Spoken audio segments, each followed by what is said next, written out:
Hello കൂട്ടുകാരെ, നമ്മൾ ഉണ്ടാക്കാൻ പോകുന്ന ഏത്തക്കായ പുളിശ്ശേരിയാണ്. ഏത്തക്കായും വെള്ളരിക്കായും വെച്ചുള്ള ഒരു പുളിശ്ശേരിയാണ്. അതിന് വേണ്ട സാധനങ്ങളൊക്കെ ഞാൻ പറയാവേ. അതിന് തന്നെ നമ്മൾ ശകലം വെള്ളരിക്ക ഇടുവാണ്.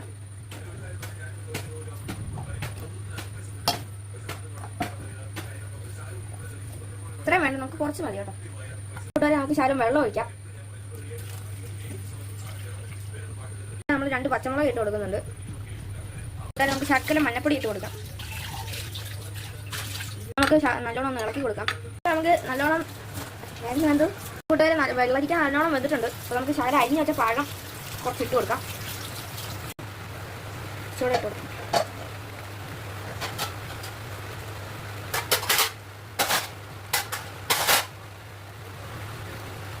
നമുക്കൊന്ന് മൂടി വെക്കാം ഇത്.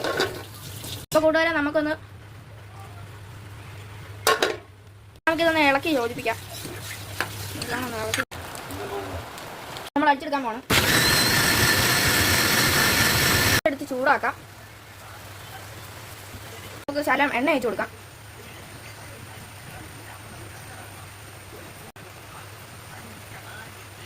എണ്ണ നല്ലോണം ചൂടായിട്ടുണ്ട്. ഇനി നമുക്ക് ശകലം കടുക് ഇട്ട് കൊടുക്കാം.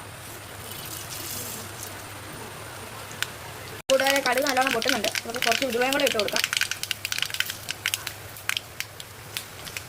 അപ്പോൾ കടുവ ഉലുവയും നല്ലോണം മൂത്തിട്ടുണ്ട്.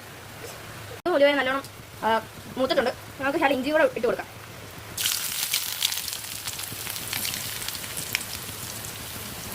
നമുക്ക് കുറച്ച് വെളുത്തുള്ളിയും കൂടെ ഇട്ട് കൊടുക്കാം. ശകലം മുളകും കൂടെ ഇട്ട് കൊടുക്കാം.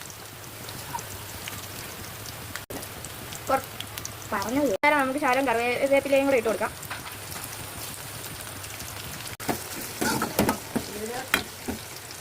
നമ്മുടെ വെള്ളരിക്കായും അതുപോലെ തന്നെ പഴവും നല്ലോണം ഉടച്ചു കൊടുക്കാം.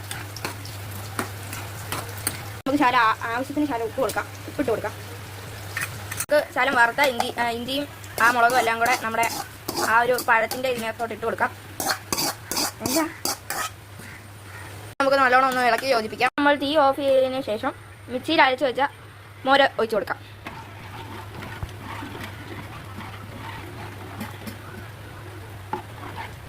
നമുക്ക് കുറച്ച് ഇടിച്ചു വെച്ച ജീരകം എടുത്തിട്ട് കൊടുക്കാം. നമ്മുടെ അടിപൊളി ഡിലീഷ്യസ് ആയ വെള്ളരിക്ക ഏത്തപ്പഴം മോരുകറി റെഡി ആയിരിക്കുന്നു.